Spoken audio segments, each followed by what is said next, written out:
at teams that are really successful, and you study and ask yourself, what is it that makes them so successful? What is a common thing?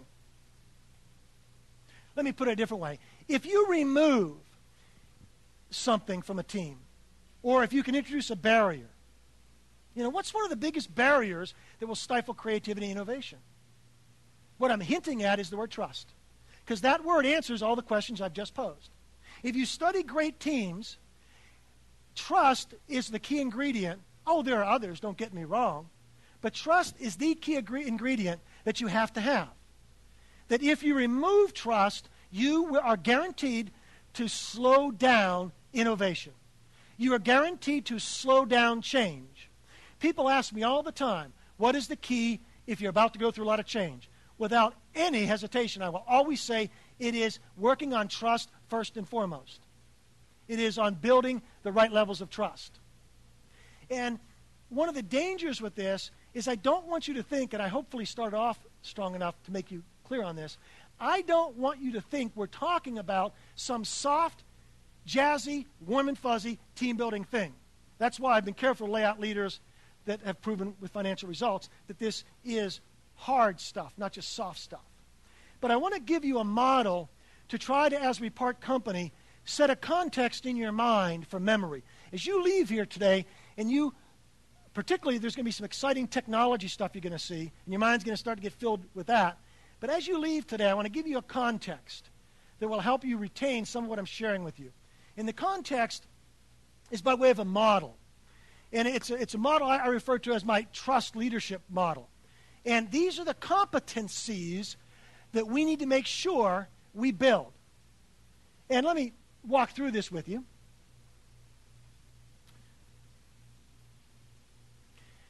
At the base, or you could say foundation, is character trust, what I refer to as character trust. I have the language I used earlier. It's who you are. Nothing else matters if people first don't respect who you are. Is that this is what we're after, the loyalty trust. At the end of the day, that's what makes a difference in a competitive world where innovation is needed, is whether or not you and I have loyalty trust. And I will confess, and I want to challenge you to think about this, I can go back to many points in my career where I waxed and I waned with these. There were times when I ran a small business and I had a lot of debt and we were growing rapidly, heavy growth mode. I became very execution focused. And it was a strategic mistake. And I'll never forget, I had made a bad decision, and I turned to an employee, Tracy, one night. We were working late one night. And Tracy said to me, as we were talking about this problem that resulted from my bad decision, she said to me, Joe, I thought this was going to happen. Tracy was a trusted, key manager in my company, key team member. I viewed her as a buddy. And when she said to me, I thought this was going to happen, I said to her, why didn't you ever tell me? You had plenty of chances in all our team meetings, a lot of our side dialogue, we're in the hallway talking. She looked at me and she said, and we were tired, it's late at night, and she said, well, you know, Joe, you're Mr. Banker, Mr. Planner, Mr. Organized. You know the industry better than me. And then she paused, as if she had something to say, but didn't want to say it. Fortunately, she was tired enough, she didn't care, and she just said, I'll never forget what the words were, Joe, I thought you knew what you were talking about. That's what I fired her. No, I didn't. Had you going, didn't I? So much of the cooperation you need is going to come not from your title. Am I accurate about that? It's going to come because of the power of your ideas and, maybe more so, your credibility. Correct? Is that fair to say? So when I use the word leader today, I'm using it in the broad sense of what you really are. You need to perceive yourself as a leader. So let me just push it a little bit and ask you the question. How many of you perceive yourself as a leader? I don't mean to be redundant, but please, perceive yourself. Because it's about half the room. And I want to challenge you that it is a mistake. I know the roles you're in. I understand where you come from. I don't have intimate knowledge of what all you do, but I know where you come from, and it's fair for me to say that over 90% of you, if not 100% of you, should see or perceive yourself as a leader. Whether or not you have a formal title is irrelevant. You are people who are selling ideas, and that's a leadership role. And the sooner you recognize that reality, the sooner you begin to make space for yourself. Because you know what? If you don't see yourself as an influential person, ain't nobody else going to see you as an influential person. The Wall Street Journal found Joe Healey's experience and accomplishments so inspiring, they flew one of their columnists to interview him in his virtual office and home. In preparation for the feature, columnist Sue Schellenbarger observed Mr. Healey speaking and interviewed several of his clients. Her summary of his talent was simple. She said, Joe is a pioneer and Renaissance man whose content is filled with distilled wisdom. Let me take this a step further. Let me introduce Colin Powell's idea. Now, regardless of how you feel about his politics since he's thrown his hat in the political ring, I'm talking about Colin Powell long before he got involved in politics, when he was chairman of the Joint Chiefs of Staff. If you read his story, and by the way, a great book for you is his autobiography. It is a great book. As I've traveled this country speaking to various leaders in various capacities, it's probably the most consistent book I hear from leaders where they say to me, that had tremendous value to me. I'm talking business horse sense. In that book, he talks about something very important that is really important to us as entrepreneurs, and it's this. He says, when you and I make decisions, we must learn to make decisions when we only have 30 to 70% of the information in many cases. There are exceptions to that. There are times when you and I might wait till we have close to 100% of the information. There are certain ethical decisions, certain safety decisions, right?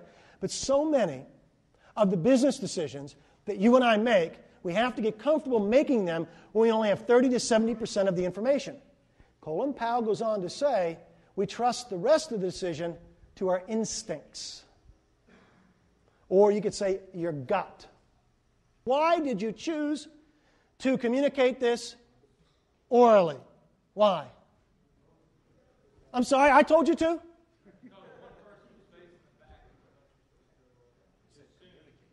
Yes, people assumed. And I can't go into the acronym that stands for. That's right, people, that's exactly right. Why else? Follow your direction. How many of you have your people blame you for their mistakes? Stephen Krajinka, Midwest Zone VP for the retail clothing giant Gap, wrote, your inspirational presentation skills, teamed with tangible how-tos, helped to drive results during our critical third and fourth quarters of 2004. Our sales outpaced the balance of the companies during this period. The quality of your presentation will live with us for a long time to come. The fact that another zone also hired you to do a keynote to 450 of their leaders as a result of your contribution to us speaks volumes about the value you gave. Their people have a sense of vision, true sense of servanthood, understanding how to serve the customer. Oh, there are other good airlines out there. But Southwest stands out right now as an example to study, for us to learn from. And they're profitable, bottom line. They're saying, you've heard it, haven't you? Haven't. They say, hire for what? Attitude. Train for skill. Hire for attitude, train for skill. If you don't ask your people in this age, with what you face, to embrace where you're going and share the vision, you're not going to get there if you have competition. If you have competition.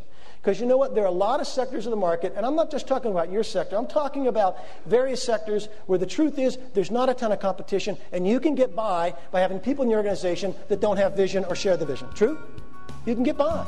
But you start heating up change, you start wanting to grow revenue like so many of you want to do, and now it's a different ballgame. People need to buy into the vision.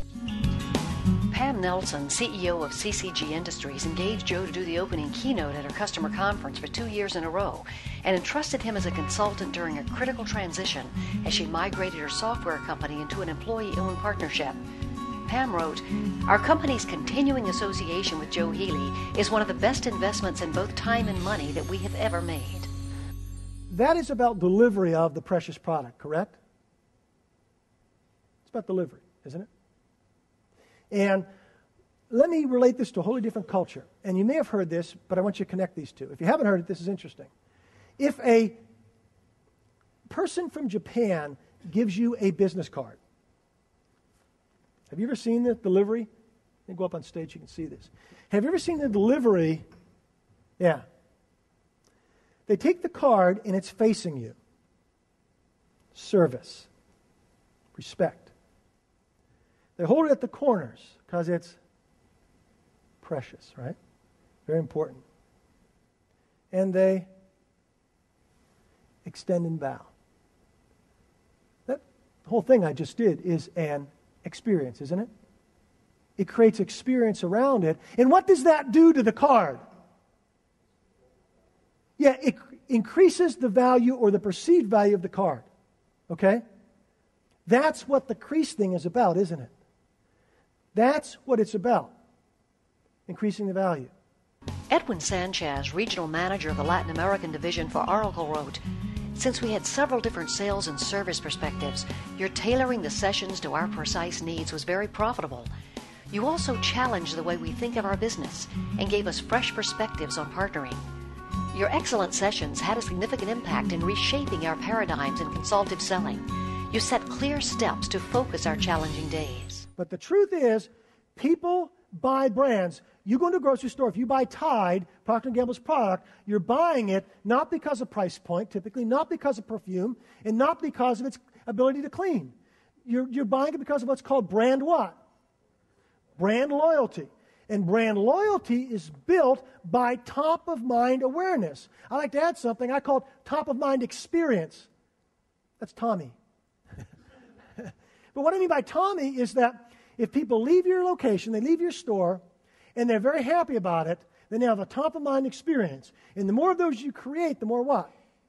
Top of mind you are to them. Does that make sense to you? That's what we're after. On your mark, get set, go.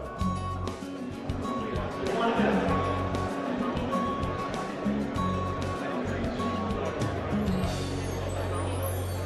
That's where you are, if you would, please. And a couple things I want you to notice, because again, the reason we're doing this exercise is to reveal to you how all of us have false boundaries. We all have false boundaries in our paradigms that limit our initiative. So I want you to notice that many of you squared off so you could see what they were doing and give them effective feedback. Some of you were side to side or back to back, so you denied your team the ability for as much participation. Some of you need a chiropractor because your actually feet were frozen because you're thinking you're constrained to that and you're going like this. And a few of you, I think, may have done this. The other person went to look at what you're drawing and you smacked them down because they might be cheating. Of course, what I'm pointing out are the false constraints we've allowed to exist in this exercise. But there's something even more profound. Before I get to it, let me ask those of you who haven't compared what you drew to go and turn around as you sit back down and go make yourself comfortable. On June 16, 2000, the National Speakers Association and the International Communications Industries Association honored Joe as the world's best presenter. Independent journalists reviewed video footage to select a finalist. Joe and other finalists were then judged during a live keynote at InfoComm 2000 in Anaheim, California, a gathering of 25,000 audio, video, and communication professionals. If you work hard, the cream does not rise to the top. Now, don't get me wrong. I'm not saying hard work is an important part of the equation. But what I'm saying is it is an equation, and hard work is just one of the components of the equation. But it's not the most important one. Relationships, for example, are far more important. You can work yourself to a nub, and if you don't have the right relationships with your people, your business is not going to be successful. You with me on that? And so it was well into my 30s before I realized, and here's the killer, here's what I realized, is that other people don't have the same work ethic that I do.